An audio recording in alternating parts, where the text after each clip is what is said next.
ನಮಸ್ಕಾರ ಸ್ನೇಹಿತರೆ, ಎಲ್ಲರೂ ಹೇಗಿದ್ದೀರಾ? ಎಲ್ಲರೂ ಚೆನ್ನಾಗಿದ್ದೀರಾ ಅಂತ ಅನ್ಕೋತೀನಿ. ನಮ್ಮ ಎಜುಕೇಷನ್ ಕರ್ನಾಟಕ ಯೂಟ್ಯೂಬ್ ಚಾನಲ್ಗೆ ಸ್ವಾಗತ. ಗೃಹಲಕ್ಷ್ಮಿ ಯೋಜನೆಯ 11 ಹಾಗೂ 12ನೇ ಕಂತಿನ ಹಣವು ಯಾರ ಖಾತೆಗೆ ಬಂದಿಲ್ಲವೋ ಅಂಥವರಿಗೆ ರಾಜ್ಯ ಸರ್ಕಾರವು ಒಂದು ಗುಡ್ ನ್ಯೂಸ್ ನೀಡಿದೆ. ಅದು ಏನೆಂದು ಈ ವಿಡಿಯೋದಲ್ಲಿ ಸಂಪೂರ್ಣವಾಗಿ ತಿಳಿಸಲಾಗಿದೆ. ಇನ್ನೂವರೆಗೂ ನೀವೇನಾದರೂ ನಮ್ಮ ಎಜುಕೇಷನ್ ಕರ್ನಾಟಕ ಯೂಟ್ಯೂಬ್ ಚಾನಲನ್ನು ಸಬ್ಸ್ಕ್ರೈಬ್ ಮಾಡಿಕೊಂಡಿಲ್ಲ ಅಂದರೆ ತಕ್ಷಣವೇ ಸಬ್ಸ್ಕ್ರೈಬ್ ಮಾಡಿಕೊಳ್ಳಿ. ಹಾಗೆ ಅದರ ಜೊತೆಗೆ ಬೆಲ್ ಐಕಾನ್ ಮೇಲೆ ಕ್ಲಿಕ್ ಮಾಡಿ. ನಾವು ಹಾಕುವ ಹೊಸ ವಿಡಿಯೋಗಳ ನೋಟಿಫಿಕೇಷನ್ ನಿಮಗೆ ಬರುತ್ತದೆ.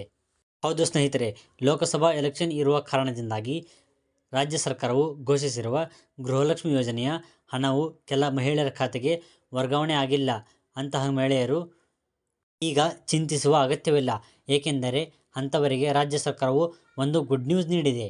ಈಗಾಗಲೇ ರಾಜ್ಯದಲ್ಲಿ ಗೃಹಲಕ್ಷ್ಮಿ ಯೋಜನೆಗೆ ಅರ್ಜಿ ಸಲ್ಲಿಸಿದ ಅರ್ಹ ಫಲಾನುಭವಿ ಮಹಿಳೆಯರ ಖಾತೆಗೆ 12 ಕಂತುಗಳ ಹಣವನ್ನು ಜಮಾ ಮಾಡಲಾಗಿದೆ. ಆದರೆ ಇನ್ನೂ ಕೆಲ ಮಹಿಳೆಯರು ನಮ್ಮ ಖಾತೆಗೆ 11 ಹಾಗೂ 12ನೇ ಕಂತಿನ ಹಣ ಬಂದಿಲ್ಲ ಎಂದು ಹೇಳುತ್ತಿದ್ದಾರೆ. ಅಂಥವರಿಗೆ ರಾಜ್ಯ ಸರ್ಕಾರವು ಒಂದು ಸಿಹಿ ಸುದ್ದಿ ನೀಡಿದೆ ಅಂತಲೇ ಹೇಳಬಹುದು.